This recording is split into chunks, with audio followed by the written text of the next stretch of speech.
Good morning and welcome to SimWorld today, here at Tuesday morning edition. It's the morning of SimWorld Preps Day 4, but that's not what we're talking about today. We're taking a blast to the professional levels. I am joined by Yells. Good morning, Yells. How are we on this fine Tuesday morning? Pretty good, man. Glad to be here with you. I get to fill in for someone. Apparently somebody got a little hammered yesterday. Didn't want to show up for work today, but I'm here, man. I got you back, man. St. Patrick's Day can get the best of us at any age. Speaking of St. Patrick's Day, again, the best of you, we've got some professional hoops to talk, and we're starting in Denver, who got the best of a Warrior squad that was rolling despite not having Nikola Jokic, not having Jamal Murray, and not having Christian Brown, who apparently is now their number 3 guy, if you want to call it that. But that ends a little bit of a skid that the Nuggets were on, losing to the Wizards, losing to the Timberwolves on Wednesday, despite beating a shorthanded Lakers. By the way, it was at both the Wolves and the Lakers games. Great environment in Ball Arena. Your concern level, and I probably acquiesced a little last night with their win over Golden State, but as Denver kind of fluctuates up and down the Western Conference standings, do you have a concern for them, and if so, how much? Well, they won, right? Just They forgive me. sure did. They did win. Did they? There was no Nikola Jokic, right? None. None. There was Bad loss for the no Warriors. Bad loss for Jamal the Murray, Warriors. right? And they won. Yeah. I say all that to say they struggled. Yes, did they pull that game out? They did. But you see what they look like when they don't have Jokic, their center, which I always, I don't want to knock anything. I'm a big Jokic fan. I've come to appreciate him in a way that I never thought I would. But when you have your center, who generally speaking, he's been injury proof. He's done well to not be injured, but generally speaking, your centers on your teams are going to be the players that are most aptly injured, especially as they get up in age. He's their primary facilitator. He's been everything that makes their offense go for years now. Jamal Murray plays point guard, but he's not the facilitator of the team. That's Jokic. And what we saw last night, what we've seen in the last few games from Denver, is their inability to make not even just a great play down the stretch or when needed in the games, just the proper basketball play. I'm a huge Russell Westbrook fan. Jeez, is that a tongue We twister? gotcha. Russell Westbrook. There we go. Fan. But he's more of an energy player. Yes, if you're stat watching, you'll see he ends up with high number of assists, triple doubles, and all of that. And yes, he's moving that ball, Marsh. But I mean, that's just kind of inflationary with the way the game's played now. The correct play being made. There were some turnovers late in that game last night. There were some turnovers in the prior few games. Just they don't seem they kind of have that old school Lakers hangover, or more so any team LeBron's played on the late LeBron hangover towards the end of a season, where they say we're gearing up for the playoffs, so they're not fully checked in. It's really lackadaisical. And last night, despite the win, had to be one of the uglier wins that I've seen. Kudos to them pulling it out without their stars, and I know that's what the headline's going to be. But last night, just encapsulated what I've seen over this stretch where they've lost to teams they shouldn't, and it's just been sloppy play. That is not championship basketball. No, last night was a team that's the Russell Westbrook solo act version of a Denver Nuggets squad. Now, Russ doesn't have a great shooting night, 5 of 18, yeah. And that showed. I mean, he was jacking up threes left and right. This looks like the version of him that was in Washington and then Los Angeles.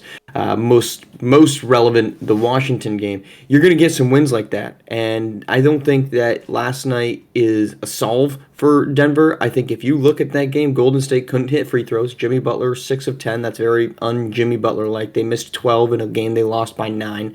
They shot 29% from deep in a game in which I think Curry went 4 of 14. They were constantly never getting good looks. Denver played Curry like there was no other star on the floor, and it played out in their favor.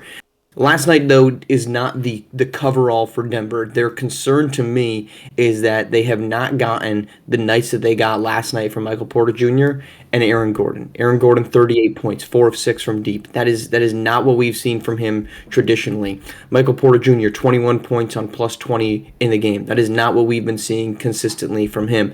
Those are the performances. If Denver really wants to sit there and make a legitimate case for a championship team, because right now, from 2 to 7, who we're going to talk about, there is not a head and shoulders above the group in the pursuit of being the second, the number one contender for Oklahoma City. The last night is what they need on a consistent basis, because right now, and from what I saw in the 2 games I was at last week, it is purely, and all season, it is so hyper reliant on Jokic getting rolling and Jamal Murray being aggressive and efficient. He was not aggressive and efficient against Minnesota. He was against Los Angeles in a game they won.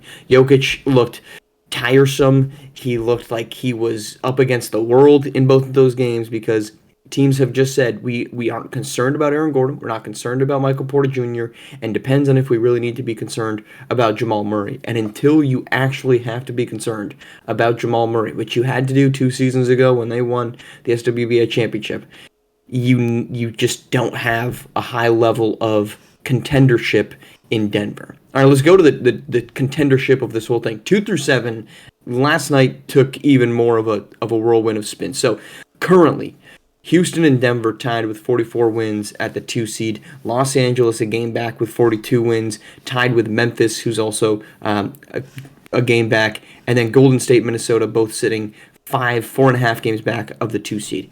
Make your order, Raniel, 2 through 7. Where do you expect to see the final order play out? Oh, Marsh. Do you want me to go first? I do. Okay, Please. let me go first so you get more time to think about it.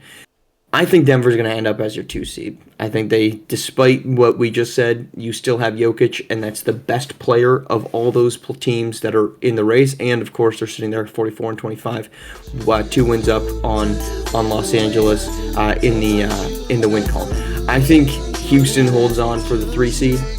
I think Golden State can still get up to the 5 seed, and I think Los Angeles ends up as 4. Memphis down to 6, and I think Minnesota. Actually, I would actually put Minnesota up at 6, and I think Memphis can fall to 7. It'd be a long fall. That would be an ideal situation in my opinion. But truthfully, I think the big race that you're gonna watch is 2 through 5, and I think it'll go Denver, Houston, Los Angeles. I think Golden State still has the power to get up to 5. Memphis has not been playing well. Their offense has looked sporadic. We have not gotten consistency out of Ja Morant.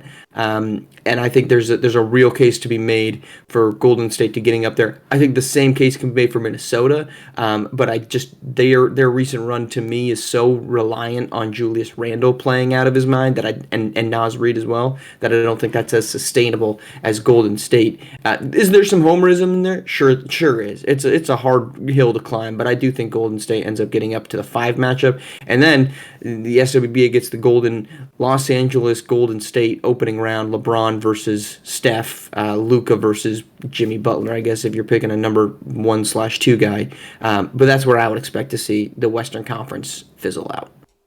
Yeah, I'm not gonna disagree with you too much there. I mean, honestly, I don't think a whole lot changes. Too, I, I, I'm a Houstonian, or as a crazy person I heard the other day say, a Houstonian. Yep, that's real. That happened in Houston.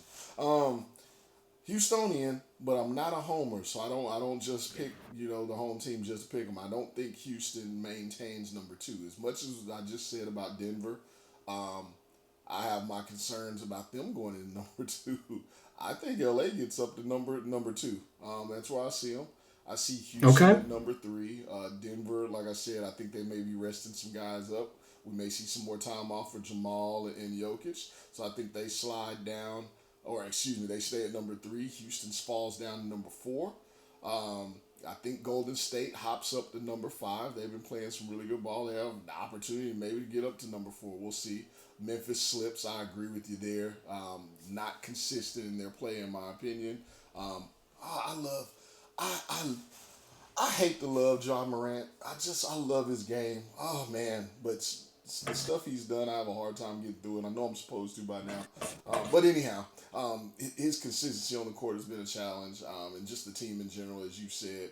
And as much as I hate to have Minnesota still in the top 8, just because to me, Karl Anthony Towns is still on that team. He lingers. It's like Charlie Brown. His Like there's no presence is still sentiment. He's there. still on Yeah. that team. I can't shake it, but I do think they round out number 8. They're L.A. Clippers. If you want to talk about inconsistency, they're the epitome of a star-led, just inconsistent team. I don't see them making the playoffs, in my opinion. So. I think the Clippers will make the playoffs, but they'll have to make it through the play-in because right now Sacramento and Dallas are just bottom falling out at 9 and 10. But wherever it ends up, I think teams we're going to start seeing as best as teams can pull it off because they're going to try to walk the line because I think teams are going to want to play Houston and they're going to want to play Memphis in the first round. Those are very good matchups for any of these teams, particularly veteran teams, the Lakers, the Nuggets, and the Warriors.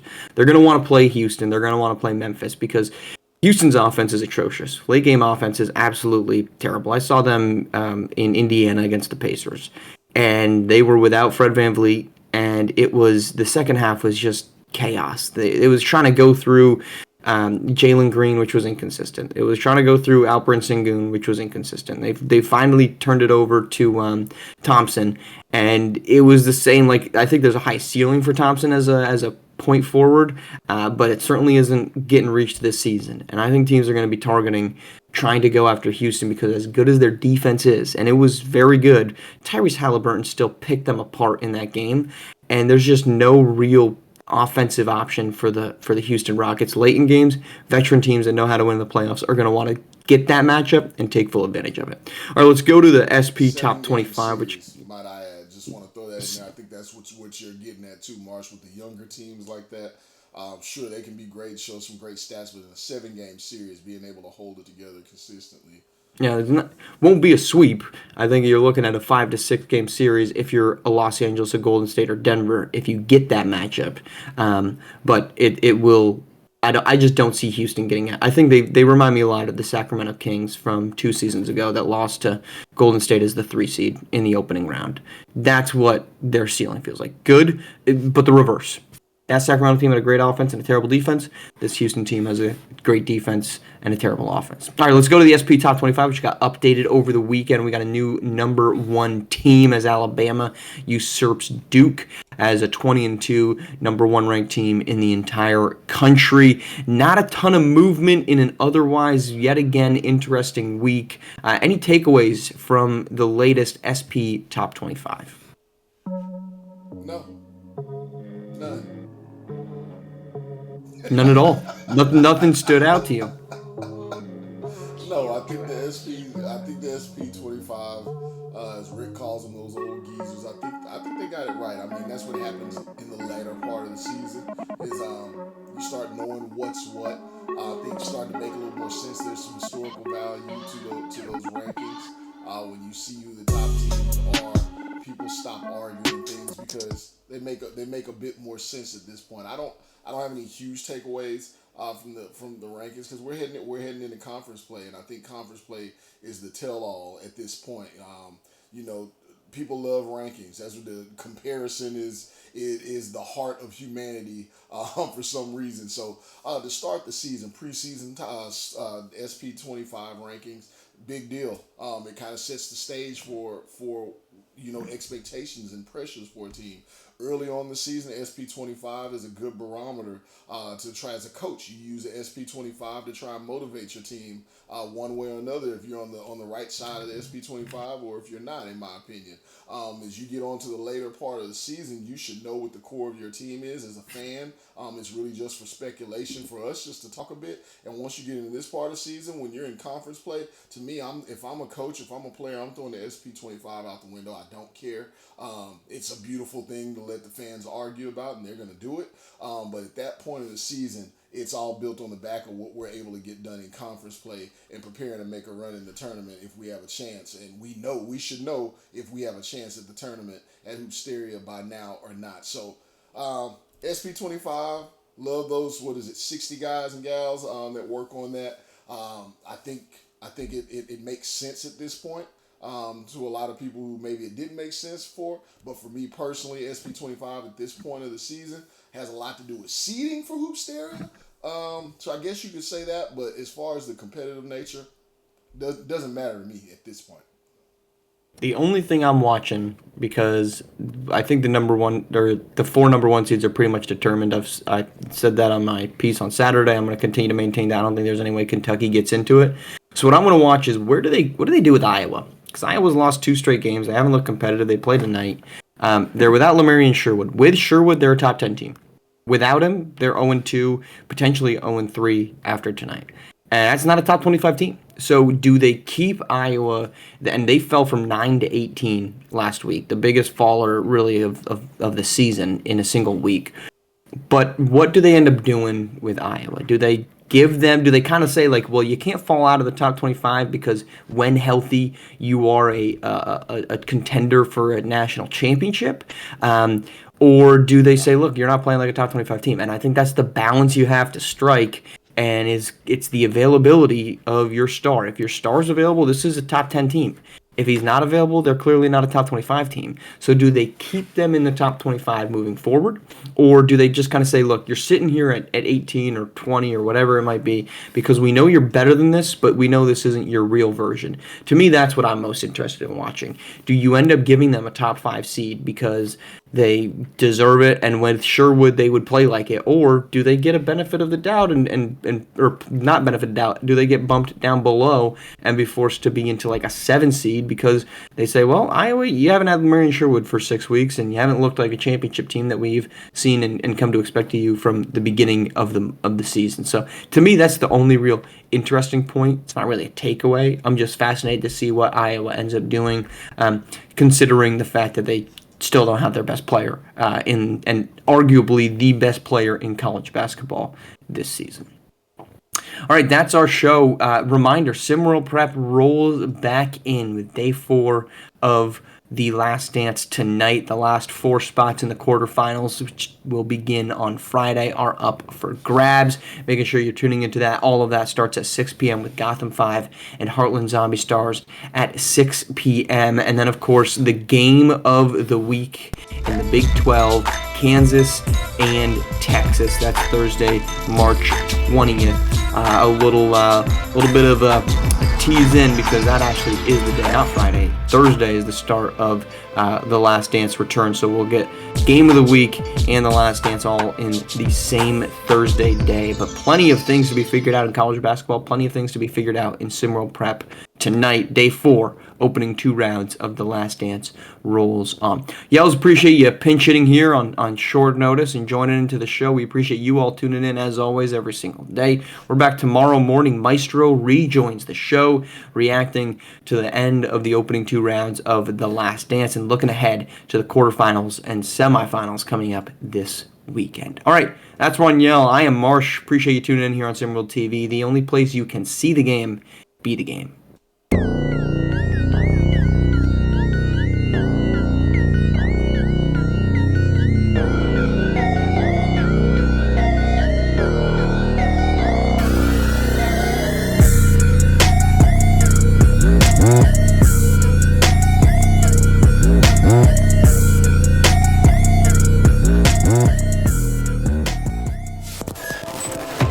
This has been a presentation of SimWorld Sports.